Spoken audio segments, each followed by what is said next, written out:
Hello, this is your tutorial for the knotted rings bracelet. So these are jump rings and I've created little knots with them, and I've gone through showing you during the video of how to create this lovely look, and it just creates a little bit more texture than just using your normal spacer beads, and a way to use jump rings in a slightly different way. So we'll be making the bracelet. It does have a wire base, and we'll also be making this little clasp as well as showing you everything as I go along that I got in my Relax and Craft subscription box. So everything that this bracelet has been made with is from the Relax and Craft subscription box, May 2026. If you are interested in getting your hands on the ingredients for this box, you would have to be quick, and hopefully you are watching this on the day I've released it, because they do get snapped up really quickly. But I do believe there are some right now on the day that this video has been posted. The link is down below, and you can also use that link to subscribe to the Relax and Craft subscription box. In another video, I will be making the matching earrings, so do keep an eye out for that too. So we're going to need a few different bits and pieces for the bracelet that we're going to make. And I've got my 8mm, I've got Tiger's Eye, which is from the Relax and Craft subscription box for May 2026. And I've got Impression Jasper, which is from the same box. And the Bare Copper jump rings and the 8mm gauge wire, which is your 20 gauge. So the Bare Copper jump rings, these are an ID of 3.75 millimeters. ID literally means the inner diameter, so it's the size from the inside, and those are the ones that I'm going to use for this little project, this little bracelet this afternoon. So you are going to want to have a few of these out and ready. So just pop some out. I'm not going to need that many, honestly, but got those ready. So, and we're going to need some tools. So you will need flush cutters, some round nose pliers, and you will need 2 pairs of either chain nose pliers. I've got bent nose and a chain nose plier, or something that you can open and close jump rings with. You can use a jump ring opener, but you will need probably 2 pairs of pliers to get everything done and finished really nicely. So the first thing we're going to do is we're going to prepare our jump rings. So what you're going to do is you're going to grab some of your jump rings, and you want to make sure one of them is closed absolutely perfectly, so nice and holding together. So one side, your non-dominant hand, you are going to hold all the way down the middle. So if I bring that up, you can see the opening is at the top there, and then with the opposite side you can open and close. So this hand is more or less staying stationary, and this one we're just going to close it up by just giving that a little wiggle and making sure it's all nice and closed up and together, and just pop that to one side. So we're going to close quite a few of them.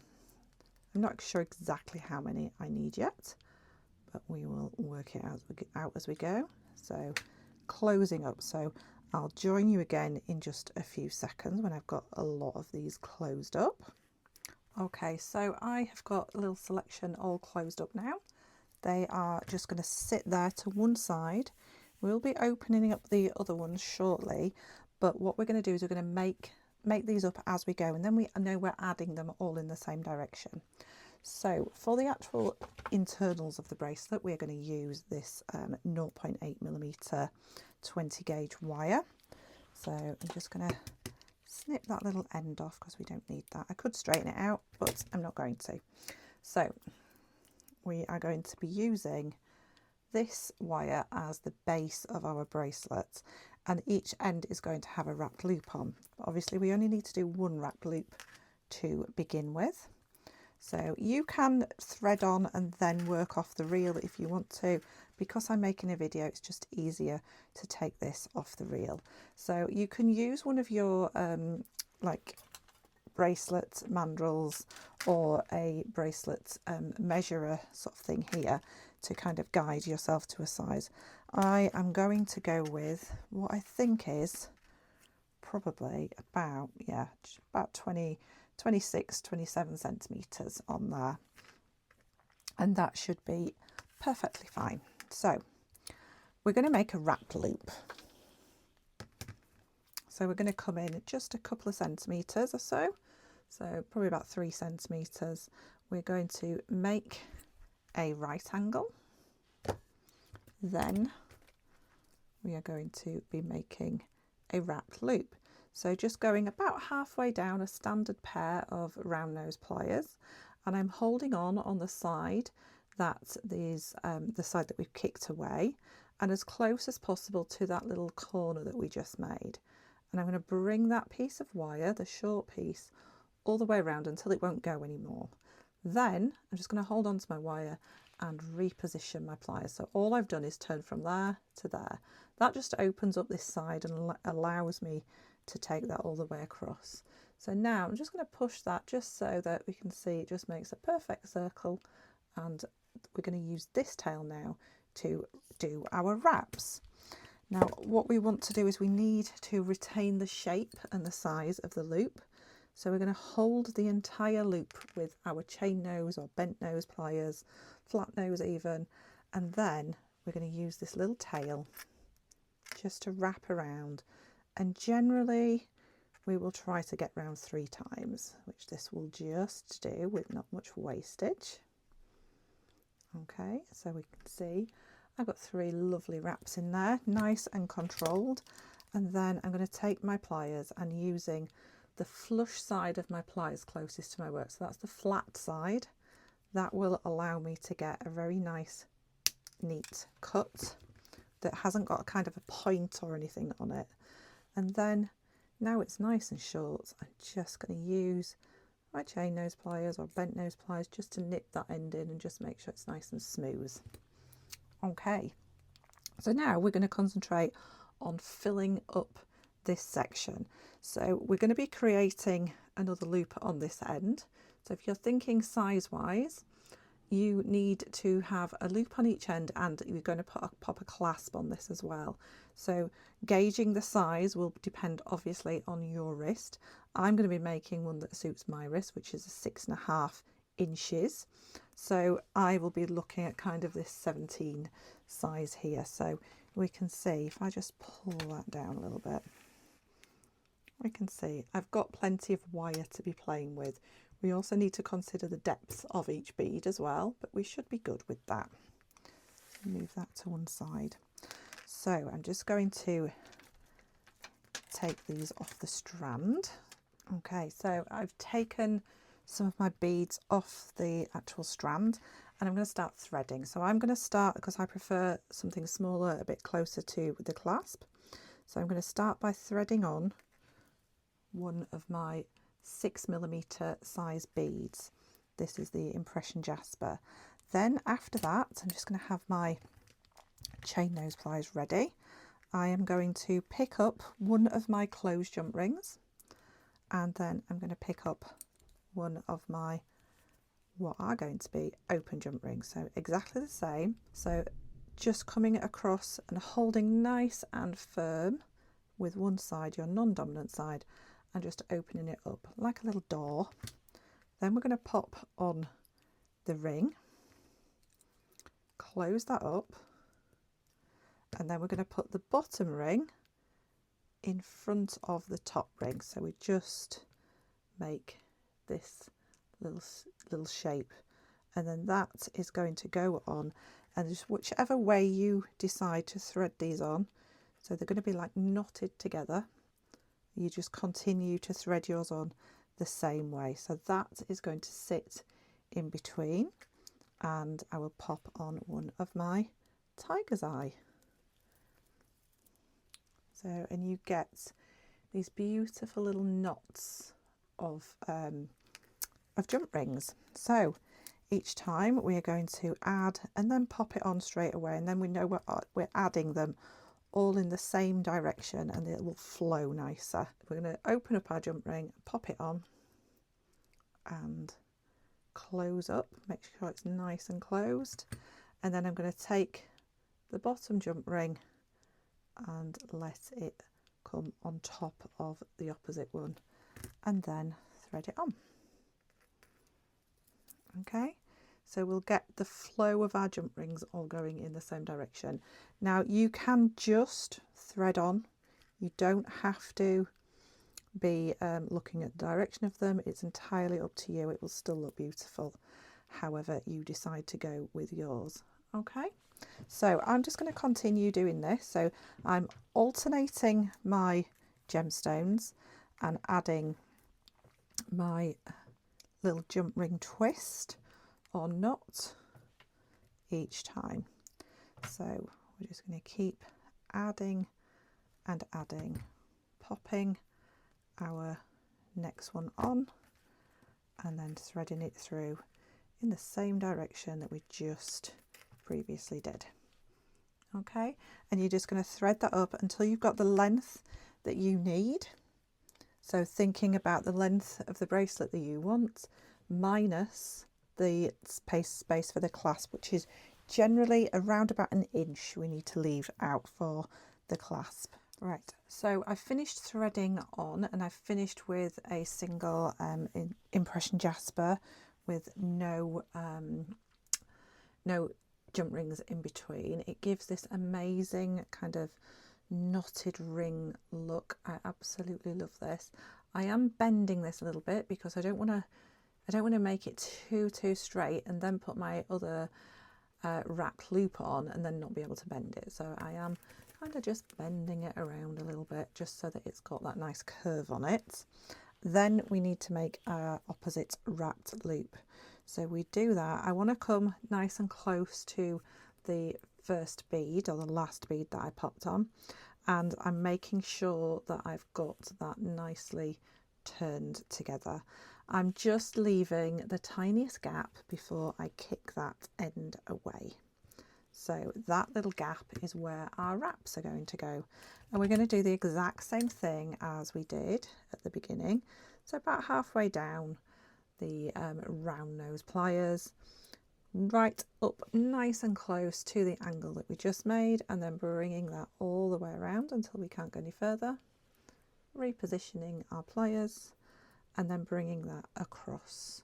So we've got that loop to match the opposite side on the end, and then again holding on to that loop and spinning this around, just gently winding that in until we get that same matching 3 wraps into that space. Give that a nice squish, and there we go. So the only other thing that we need to do now, apart from cutting that off nice and flush cut and nipping it in, is we need to make ourselves a little clasp to go on here. So I'm going to use the 0.8mm wire from the actual subscription box, and I'm going to take let's have a little measure for about 10 centimeters. Will be plenty.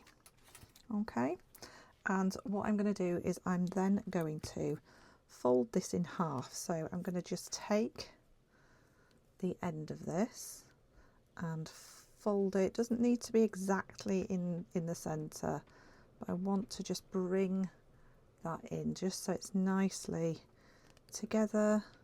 Push, but not so they come sort of apart. We want them to be nice and parallel.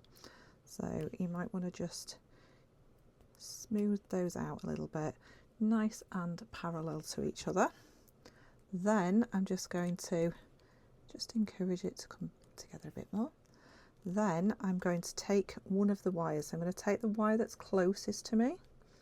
I'm going to make an angle upwards and holding this nice and firm. In fact, holding it sort of well down your pliers, because that's where you've got the most strength. And I'm holding it at the side that I've brought up. Okay, and then I'm going to hold it really nice and firm while I take that end around. So I'm only going to go around twice on this because I'm going to add another loop on this anyway. So I've gone around twice, snip off, nice and close flush cuts, and again we are nipping that end in. Okay, Now I just want to take the tiniest amounts. I'm using the very tip of my pliers, and I just want to push that away, either away from you or towards you. Now this is where I need to sort of think about the direction that I'm going to be wrapping this around. So the end of the previous wire that I cut is here, and then I need to be wrapping around to that. So when I take this loop around, it needs to be coming underneath so it can come over. It will make sense in a second. So you are going to pop your pliers in. We only need a small loop for this one. So I'm about a quarter of the way down. I'm just going to bring that around, take it all the way, and then bringing it under. That means that when I wrap this, my ends are going to join. So holding this nice and tight. Now we have got quite a short piece of wire, so have your another pair of pliers handy. Then if you need them, you can use those. So I've gone around once, and then I'm just going to bring it around just so it will join up with the wire that we just cut. And then we're not adding any more bulkiness to anything. So I need to cut this flush again, and then stop that from pinging off. Take that tiny bit shorter still. Okay, and then the end that you've cut, you should be able to just squish in so that it will look like a continuous twist around. Okay, so the next thing you're going to do is I'm just using my round nose pliers, but I'm just going to pop a little kink in there. So I've just popped it right at the tip, right at the bottom. I've just kicked it back just that little bit. And then I'm going to come about halfway up, right down at the bottom of my pliers, and I'm just going to turn this around so I make a hook. So I've got that lovely hook there. I'm just going to kick out the tip a little bit, like so. And now we need to attach this, and for that we are just going to use another one of our jump rings. So just going to open that up, nice and open, and then we're just going to attach our jump ring to one end. Going to attach, depending on which direction you want this, it's up to you whether you have it going inwards or outwards, but you can play around with it and see what feels comfortable for you. And then we are just going to close that up. Okay, so you may need to just kind of figure out which direction your loop needs to be in. So I'm just going to bring that through that hoop, and there we go, we've got a clasp. So you may want that on the inside, you may want the hook on the outside. It's entirely up to you and your own preference, but that is your beautiful sort of, I don't know what to call it, what shall we call it? I'll figure out a name for it anyway. So this is exactly the same as you would make the earrings. So I'll do a short tutorial for the earrings too, you will have seen at the beginning of the video.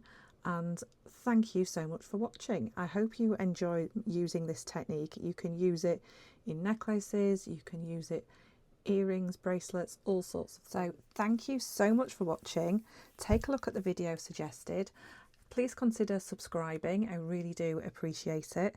Each and every subscription means so much to me. And take care, and I'll see you again really soon.